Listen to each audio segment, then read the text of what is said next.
ден соолук, саламатта болуу. COVID-19 ар дүйшөмбү сайын саат 13:00 Жамааттык медиа студиясында Сак бол программасында Адис менен маектешебиз. Түз эфирде дарыгерге суроо берип, кеңеш алыңыз. Бизге Facebook, YouTube'дагы жамааттык медиа баракчалары аркылуу кошулуңуз. Ошондой эле аймактардагы жамааттык медиа радиолорунан угуңуз.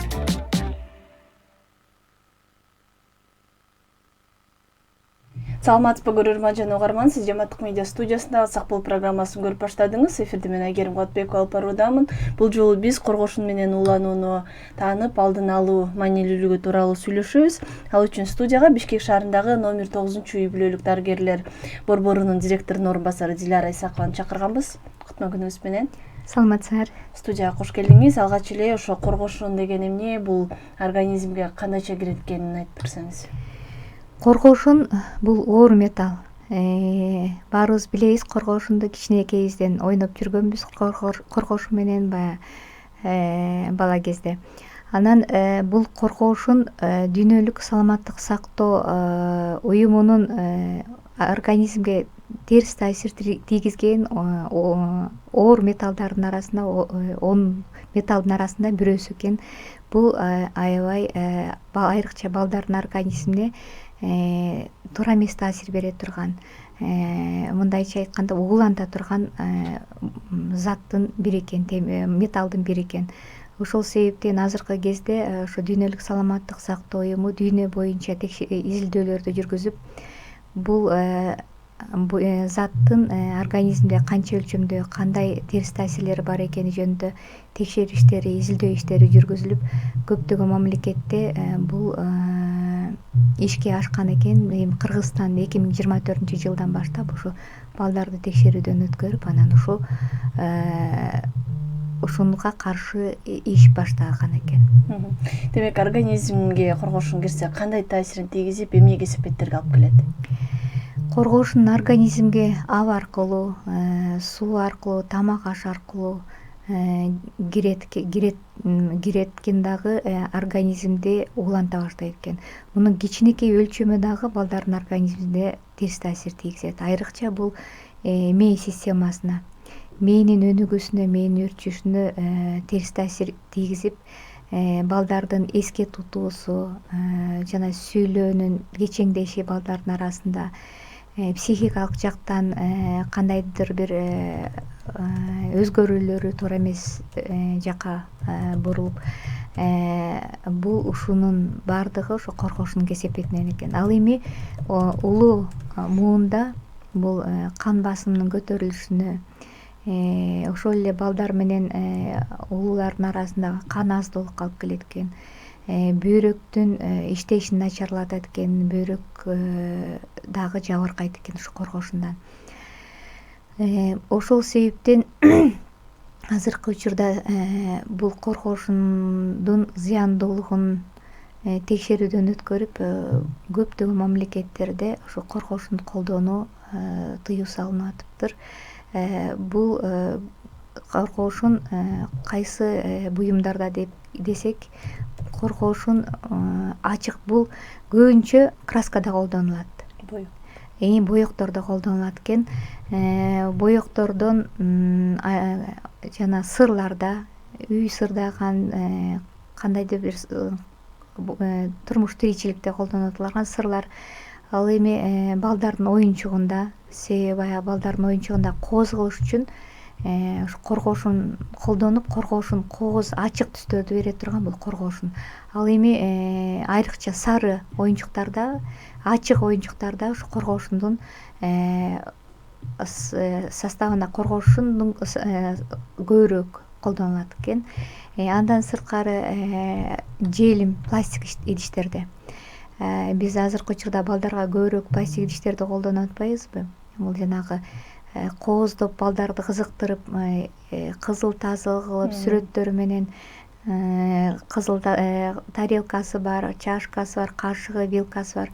Ушулардын составында коргошун көбүрөөк болот экен. Андан сырткары бая свинцовый хрусталь деген бар экен, ошо коргошундан жасалган хрустальдарда коргоошун кошулган хрустальдарда, ювелирдик буюмдарда, косметикалык айрыкча өңү ачыгыраак болгон баягы ооз бой помада деп коебуз, помада ооз боегучтарда, ошондой косметикалык каражаттарда колдонулат турган металл. Андан сырткары бул аккумулятор, башка техникаларда, проводдордун сыртында ошо коргоошун колдонулуп, баягы ушу жасап аткан жерде дагы иштеген кишиге аба аркылуу кириши мүмкүн экен. Ал эми балдар оюнчукту оозуна тиштеп көрөт, оозуна чайнайт, ар кандай колуна кармап ойнойт. Ошол учурда организмине кирет экен дагы балдардын.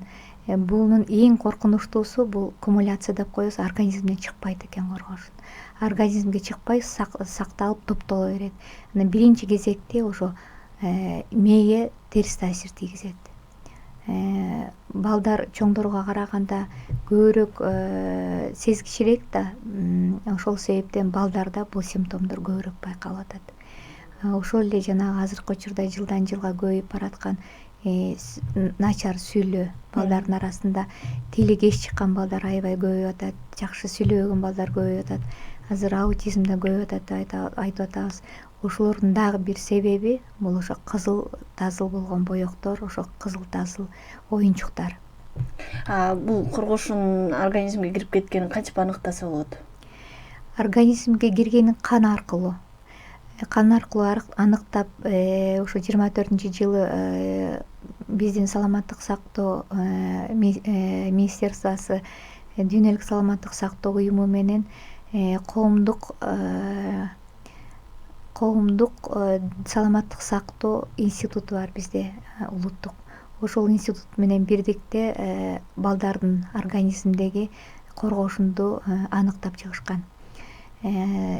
Бул региондорго бөлүп аныктап, ошо 930 бала текшерүүдөн өтсө, ошолорду аныктап текшерип чыгышкан. Бул колдонуучунан гана кан алуу аркылуу жүргүзсө болот экен муну. Адам ушу кесепеттерин айтып атпайсызбы? Адам өзүнө бир белгилери сезилиши мүмкүнбү? Бул түзмө түз момундай болгондо коргоошун менен ууланды деп айта албайбыз. Бул организмде топтолуп, ошо өзүнүн топтолгонуна байланыштуу кандайдыр бир өзгөрүүлөрдү жүргүзө баштаганы эң коркунучтуусу. Муну башка себептерден көрүшүбүз мүмкүн. Себеби дегенде кан басымынын көтөрүлүшү жалгыз гана коргоошундан эмес, башка да себептерден болушу мүмкүн.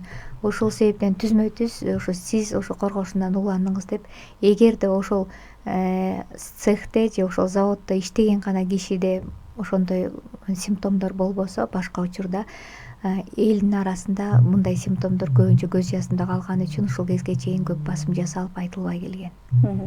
Демек, бул канча өлчөмдө болбосун организмге кирсе өзүнүн таасирин тийгизет жана ал чыкпайт. Бул медициналык жол менен же организм өзү аны чыгара албайт. Эң коркунучтуусу ушул организмден чыкпаган экен. Бул коргоошун организмден чыкпай топтоло берет. Ошол себептен биздин азыркы максатыбыз муну организм элге жеткирип, ошо коргоошундан уулануунун алдын алышыбыз керек азыркы учурда. Жана бизде Кыргызстанда бул көйгөй канчалык деңгээлде деген изилдөөнүн жыйынтыктары кандай болду? Менде азыр ошо отчету бар эле, кайсы региондордо көп кезиккенин гана айтып берейин.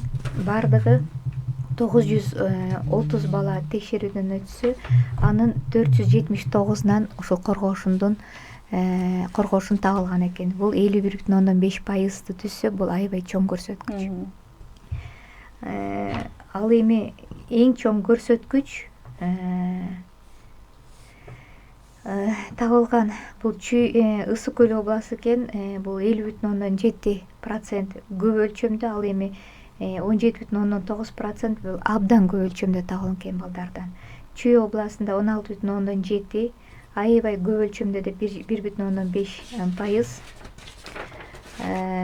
Нарын областында 38,4% болсо, эң көп өлчөмдө деп 5,1%. Талас областында көп өлчөмдө 13,1, эң көп өлчөмдө 2,6. Баткен областында көп өлчөмдө 13,2, ал эми эң көп өлчөм 1,1.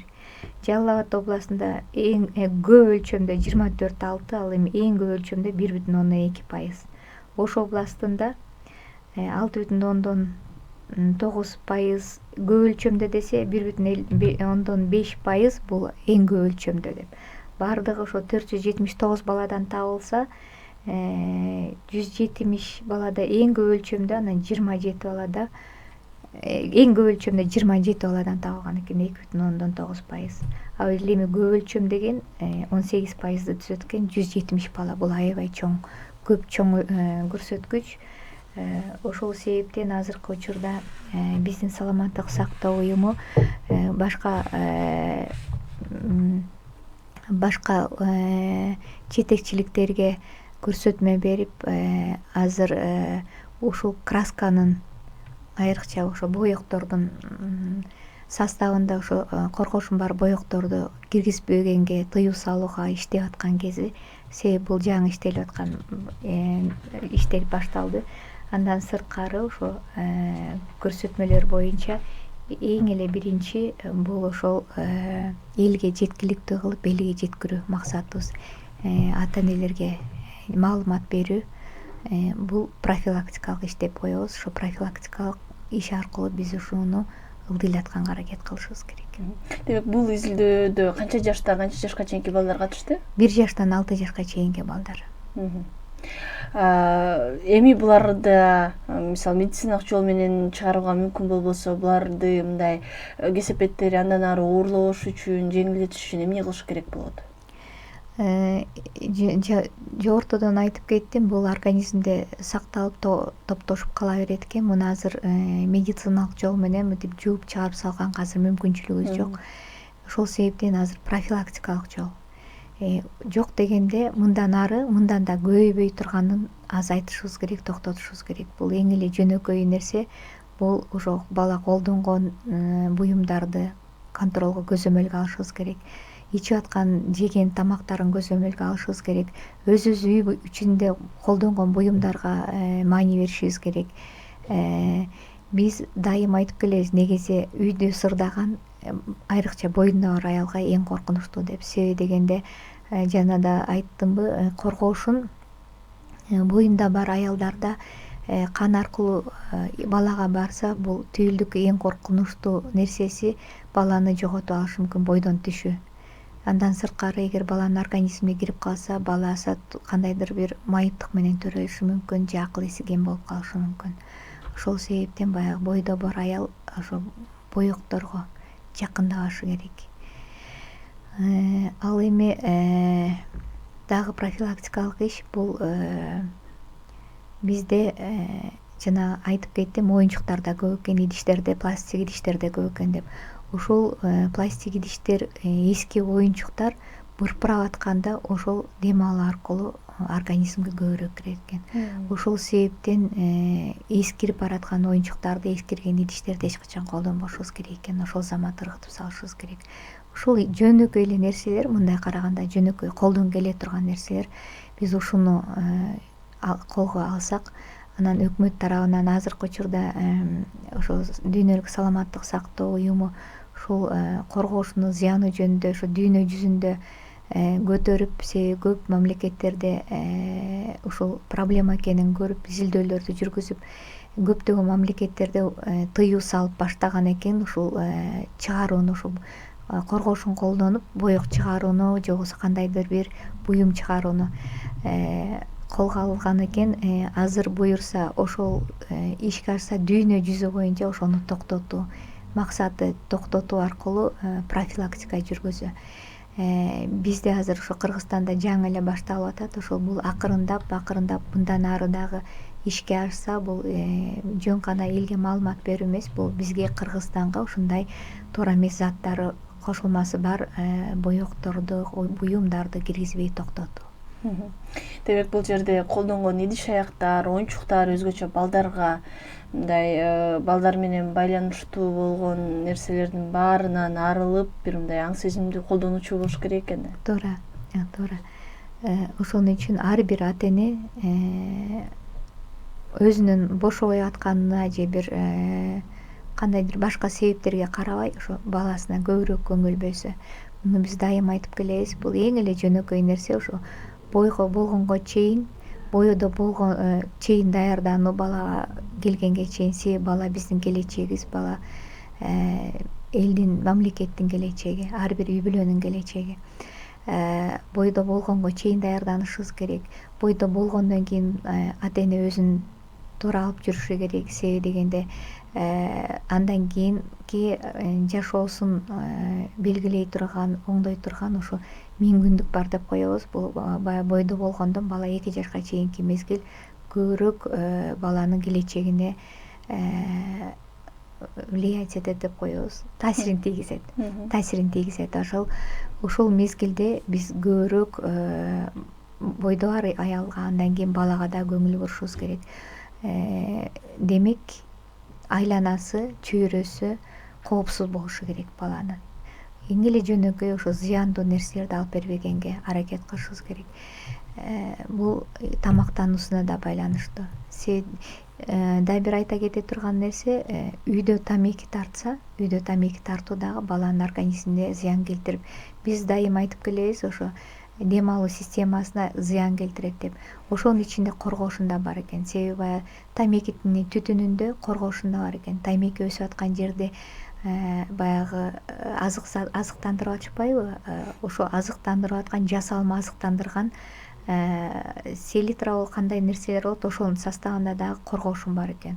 Ошол себептен азыр бизде топуракта дагы коргоошундун өлчөмү көбүрөөк кезигет дейт. Ошол аркылуу тамак ашка да барышы мүмкүн. Ошол аркылуу баягы тамекиге да барат экен. Эгер тамеки ошондой жол менен өстүрүлгөн болсо, анын түтүндөгү составында, түтүн составында көбүрөөк болот экен да, балага дагы зыян келтирет экен. Түтүн аркылуу дагы организмине кирет экен баланын.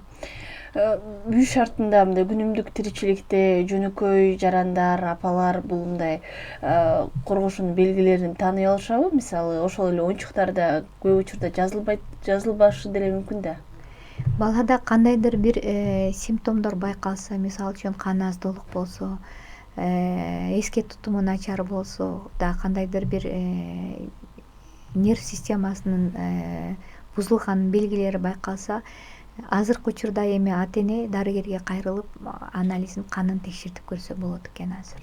Коргоошунун бар буюм тайымдарды таанууда ата энелер кантип эмелерге көңүл бурса болот? Ачык түстөгү жаркыраган боёгу бар буюмдарды колдонбош керек экен. Себеби коргоошун кошулган боектор ачык түстүү жаркырап көзгө жакшы көрүнө турган нерселер экен да. Ошол себептен биз көбүрөөк тартылабыз го ошондой нерселерге. Ошо жана айтып кеттим, сары боектордо көбүрөөк болот экен. Себеби ошончо ачык түстөгүлөрдө бар экен. Кээ бир үйдө баягы жасалма пластик гүлдөрдү колдонгон же башкача бир кооздуктарды колдонгон үйлөр бар го. Ошол ачык боектор ошо эң коркунучтуу экен. Ошо ачык боекту колдонбогонго аракет кылыш керек экен. Тамак аш, идиш аяк жана буюм, оюнчуктарды айтып атасың, суу дагы булагы болот деп айтып атасыз. Кайсыл учурда же кандай суу мындай коргоошун менен болушу мүмкүн? Бул көбүнчө агын суулар экен. Баягы жер семирткич колдонгон топурак жерден агып түшкөн сууларда коргоошундун өлчөмү дагы көбүрөөк болот экен. Негизи бизде коргоошун чыккан жерлер да көп экен. Кыргызстанда ошондой жерлерде көбүрөөк кезигет экен балдардын арасында. Демек бул жаратылышта топуракта дагы болуп калышы мүмкүн экен. Андан сырткары ошо жер семирткичтерде дагы болуп калса, анда ошол сууга түшүп, ошо суунун ичинде дагы коргоошун көбүрөөк кезигип калышы мүмкүн экен. Анан бизде арыктан көп эми суу ичпейт болушубуз керек. Ал эми агын суулар үйдөгү крандагы сууларды текшерүүдөн өткөрүп чыгарып турушат. Ал эми агын сууларды ичпегенге, агын сууларга түшпөгөнгө аракет кылышыбыз керек экен. Буюрса мындан кийин да мүмкүн агын сууларды текшерүүдөн өтүп, кайсы жерде кандай суулар, кандай коркунучта, ал дагы текшерүүгө алынат деп ишенем. Бул иштин жаңы башталышы болуп атат. бул коргоошундун зыяндуулугу жөнүндө ошо Бириккен Улуттар уюму клиникалык протоколдорду, клиникалык изилдөөлөр жүргүзгөндөн кийин клиникалык протоколдорду чыгарып атат. Бул акырындап анан бул медицинада бир ордунда туруп калбайт экен. Мүмкүн дагы жаңы изилдөөлөр жүргүзүлүп, жаңы мүмкүнчүлүктөр болот бизде. Ушул көйгөйдү азайтыш үчүн мындай коомдук деңгээлде кандай чаралар көрүлүш керек деп ойлойсуз? Азыр биринчи эле бул профилактика кыла турганыбыз ар бир ата энеге түшүндүрүү иштерин жүргүзүп, ата энеге жеткирип, анан мамлекеттин деңгээлинде бул ошол буюмдарды өткөрбөгөнгө, границадан ушу мамлекетке өткөрбөгөнгө тыюу салууга, ал эми биздин өзүбүздө жасалып аткан цехтер же заводдор бар болсо ошолорго тыюу салуу, коргоошунду колдонууга ушул биринчи эле баскычтагы иш ошол менен башталышы керек. Кандай ойлойсуз, мындай калк арасында коргоошундун зыяндуулугу жөнүндө маалымат мындай канчалык деңгээлде жетиштүү эле деп ойлойсузбу?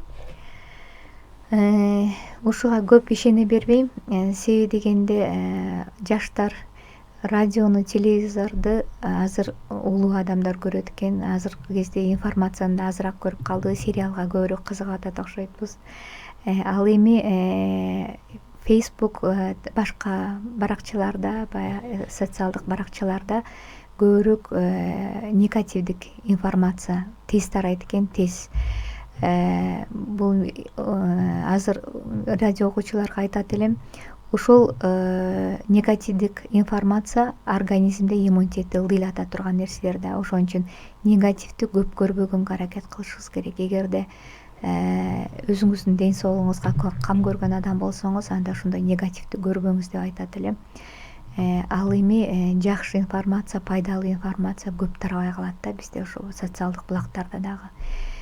Бирок эми болушунча колубуздан келишинче аракет кылып таратканга аракет кылабыз. Биз көбүнчө баягы ата энелер чогулуштарында, мектептерде ошол жерден көбүрөөк информация бергенге аракет кылабыз. Бирок эми бизде Кыргызда ата энелер чогулушуна да балдарга ата эне толук барып бербейт, жартылай, андан да аз барат. Бирок биз баардык жерден бергенге аракет кылабыз. Ал эми кабыл алуу учурунда мүмкүнчүлүктөрү чектелүү болгон үчүн дарыгерлер кабыл алуу учурунда толук кандуу информация бере албай калышы мүмкүн.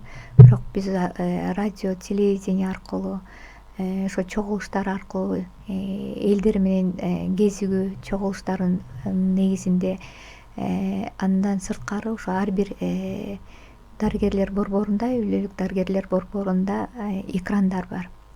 Ошол жерлерге дагы ошол информацияларды коюп элге жеткиргенге аракет кылабыз.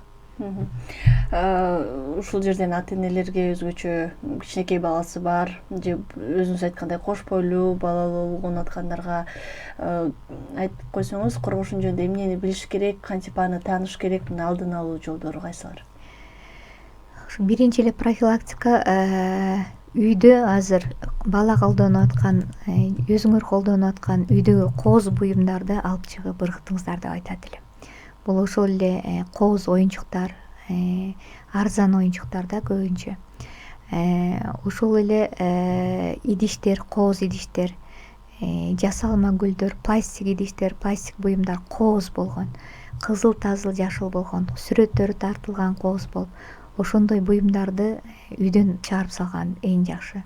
Себеби дегенде жана айттык, дем алуу аркылуу дагы жугузуп алышы мүмкүн экен.